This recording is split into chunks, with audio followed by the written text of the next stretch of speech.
Hola queridos amigos, radioyentes, internautas y todos aquellos que nos escucháis.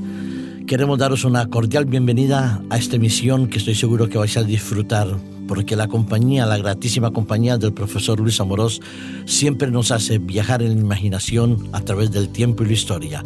Luis, un placer saludarte en esta emisión. Hola Francisco, encantado. Corría el año 1992 y tuve que ir a una ciudad absolutamente fantástica y maravillosa. De verdad que la gente muy cálida, muy cariñosa, con una triple característica entre el pensamiento indudablemente de izquierda, la tradición católica y la formación musulmana. Es, yo creo que uno de los centros culturales más importantes que alguna vez en la vida tendríamos que visitar. Y en esa ciudad, que ya os estáis imaginando muchos de vosotros, tuve la oportunidad de visitar uno de los lugares más emblemáticos de las triples culturas que reinaron y que estuvieron conviviendo ahí durante mucho tiempo. Me refiero a la ciudad de Córdoba. La ciudad de Córdoba es preciosísima y ahí, en la ciudad de Córdoba, se estableció uno de los momentos más maravillosos y más esplendorosos de lo que es el califato, el esplendor de Al-Andalus, el califato de Córdoba, cuando Abderramán III continuaba con la obra que había inaugurado su padre. ¿Qué hablamos hoy entonces de la dinastía de los Omeyas? Pues efectivamente, tú lo has dicho muy bien, lo has definido perfectamente. El califato de Córdoba fue el estado musulmán en la península ibérica proclamado por Abderramán III y fue la época de máximo esplendor político, cultural y comercial que tuvo Al-Ándalus. No sé si es correcto o no es correcto, pero se podría decir que este califato de Córdoba, y especialmente la mezquita de Córdoba, es como el ornamento del mundo, como una joya muy especial y muy particular. Sin lugar a dudas, Córdoba fue llamada ornamento del mundo en tiempos de Alacam II, que fue el que llevó la ciudad a su máximo apogeo. Y en ese máximo apogeo, nosotros quizás debíamos conocer un poquito cómo fue ese nacimiento de Abu al-Askam, que es el que marcaría el futuro del reinado de los Omeya. Sí, Abu al-Askam, es difícil a veces pronunciar estos nombres, nació el viernes 20 de enero del año 915, en el preciso momento en que se llamaba a la oración en la Mezquita Mayor de Córdoba, signo que ya se consideró como un buen augurio. Desde muy temprana edad este joven fue reconocido oficialmente como heredero del trono. Por tanto, hay ya un halo mítico también en su nacimiento. Yo creo que entre el nacimiento y los reinados, no solo en la cuestión de los Omeyas, en la dinastía de los Omeyas, pero en muchos reinados siempre se han mezclado entre lo divino y lo humano como para reforzar un poco el poder y al mismo tiempo la autoridad de ellos. ¿Qué edad tenía Abu al-Askam cuando comenzó a asumir ese reinado del califato de Córdoba? Tenía 46 años cuando accedió al trono. Y una cosa excepcional y curiosa, en los anales de la dinastía Omeya, ¿no?, carecía de descendencia. Esto es un dato interesante, ¿no?, para la edad que tenía. Sí, ¿y cómo es que lo asume a la edad de los 46 años? Porque es un poco extraño, esperó la muerte del padre, ¿no? Su padre murió en el 961 y le sucede precisamente a Alacán, que hereda pues todo un califato que rico, perfectamente pacificado, que vamos, era un califato extraordinario. Y lo que hace Alacam es ordenar, iniciar las obras de ampliación de la Mezquita Mayor y encarga de ello a su chambelán Jafar que se encargue de todo ello. Y bajo Alacam el templo pues va a adoptar su forma definitiva, que es lo que tú comentabas, que cuando tú llegaste allí te encontraste con esa ciudad y con esa mezquita, pues asombra a cualquier persona. Sí, las columnas, los grabados, la estructura es verdaderamente preciosa. Por supuesto. Tú decías que cuando él asume el reinado tiene 46 años y no tenía descendencia. Quizás pueden recordar que el padre, Abderramán III, no quería que hubiera problemas con la asunción del poder en el momento de que él fuera a fallecer y quería preservarse hasta el máximo tiempo posible en el poder. Por eso él le prohibió hasta que tuviera mujeres, hasta que saliera, que no se desplazara fuera del lugar donde estaba bajo la custodia de aquel siervo. ¿En qué ciudad se estableció él y qué tipo de ceremonias residían en el momento de asunción del poder? Bien, el califa situó su residencia habitual en Medina al-Zahra, esa nueva ciudad palatina que había ordenado construir su padre Abderramán III en las proximidades de Córdoba. Allí se trasladaron sus ministros, se trasladó toda la nobleza musulmana de aquella época. Y Alakam II era un gran amante del ceremonial de la corte y ofrecía a sus invitados largas recepciones en las que se promovía la imagen de un poder fastuoso.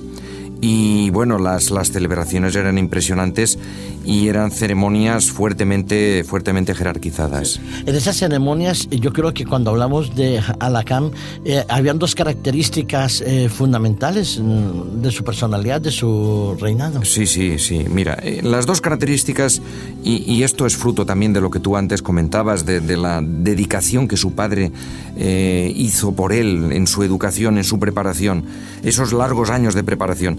Pues son dos las características. Alakam es básicamente un rey sabio, es el califa sabio, porque mostró una gran preocupación por recopilar obras que abarcaran todo el saber humano, que, fíjate, por ejemplo, la biblioteca más grande jamás vista en Occidente la reunía él con 400.000 libros. Estamos hablando de una cantidad enorme, ¿eh? Y estamos hablando en el siglo X. Entonces, indudablemente, la acumulación de cultura y de documentación es extraordinaria. Totalmente. No estamos hablando de la época de ahora. No, en absoluto. A veces tenemos una idea equivocada sobre lo que ha sido el mundo musulmán. A veces tenemos ideas demasiado peyorativas, pero estudiar el califato omeya de Córdoba es estudiar otro mundo muy diferente.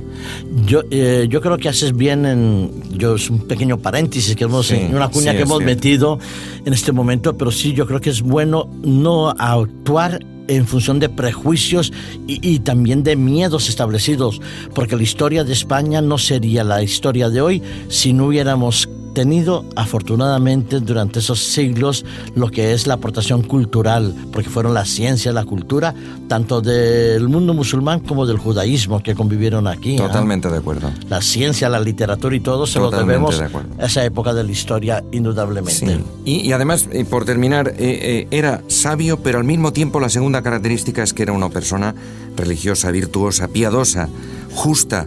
Y esta es su segunda característica, es decir, un rey realmente, un califa que lo reunía prácticamente todo. Me llama y me sorprende lo que tú dices, un hombre justo, un hombre religioso, que es un hombre creyente, de manera que durante su califato, pues él trataría de establecer y de poner de manifiesto la importancia de la fe en sus obras y en todo su desarrollo político y social. Hay una obra magna que se considera una de las maravillas del mundo. Hablemos un poquito de la ella. mezquita, la gran mezquita de Córdoba, ¿no? Que ya hemos dicho que se empezó a construir en tiempos de Abderramán I, allá por el 786, sobre una basílica visigoda. Sus sucesores ampliaron el edificio, pero la intervención más espectacular fue la de Alakam II.